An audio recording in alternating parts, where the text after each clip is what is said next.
Hello guys, ഇപ്പോൾ weekend ആയിട്ട് ഒന്ന് പുറത്തോട്ടിറങ്ങാമെന്ന് വിചാരിച്ചു. മെയിനായിട്ട് സൽമാൻ വിളിച്ചിട്ട് പറഞ്ഞാൽ ഹറമിലുണ്ടെന്ന്. ഏറ്റവും അടുത്ത് പോകാൻ പറ്റിയ സ്ഥലം ഹറമാണ്. അങ്ങനെ ബസ്സിൽ കയറി നോക്കാനായിട്ട് ബസ് നിർത്തിയിട്ട് ഡ്രൈവർ ഇറങ്ങിപ്പോയി. ഒരു ചായ മേടിച്ചിട്ട് ഇപ്പോൾ വരാം. അതെല്ലാം കഴിഞ്ഞ് നേരെ ഹറമിലെത്തി. നൈറ്റ് നല്ല അടിപൊളിയാണ് ഹറം കാണാൻ, പ്രത്യേക ഒരു ഫീലാണ്. അങ്ങനെ ഞങ്ങൾ രണ്ടുപേരും കണ്ടുമുട്ടി. വീക്കെൻഡുകളിലാണ് ഞങ്ങൾ രണ്ടുപേരും കണ്ടുമുട്ടാറുള്ളത്. എന്ന് വെച്ചാൽ രണ്ടുപേരും രണ്ടറ്റത്താണ് താമസിക്കുന്നത്. അങ്ങനെ അതെല്ലാം കഴിഞ്ഞ് ഹറമിൽ കയറി കുറച്ച് നേരം അവിടെ സ്പെൻഡ് ചെയ്തു.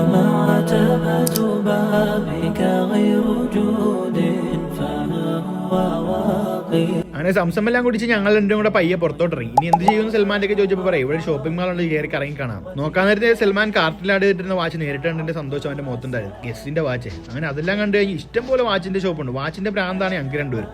അങ്ങനെ ഉള്ള കടയിലെല്ലാം കയറി എല്ലാം ചെക്ക് ചെയ്തു. നോക്കാതെ ഷൂ കട ഇഷ്ടം പോലെ ഐറ്റം ഉണ്ട് ഇതിനകത്ത്. ഇതിനൊക്കെ ഒരുപാടുണ്ട്. നോക്കാതെ ബിന്ദാവുദിൻ്റെ 3 നിലയിലായിട്ട് ഇഷ്ടം പോലെ ഐറ്റം. അങ്ങനെ നേരെ പെർഫ്യൂമിൻ്റെ അങ്ങോട്ട് വന്നു. അവിടെ കയറി ചുമ്മാ ടെസ്റ്റൊക്കെ അടിച്ച് ഇനി അടുത്ത ഷോപ്പിലോട്ട് കയറി. എല്ലാം ഇങ്ങനെ കണ്ട് വാരി ഇറങ്ങി ഇങ്ങനെ നോക്കി ഇങ്ങനെ നടന്നുകൊണ്ടിരിക്കുകയാണ്. സമയം പോണ്ടേ. അത് കഴിഞ്ഞ് പുറത്തോട്ടിറങ്ങിയ പോകാത്ത പോലീസിൻ്റെ പുതിയ വണ്ടി. അതും കണ്ട് ഞാൻ നേരെ സൽമാൻ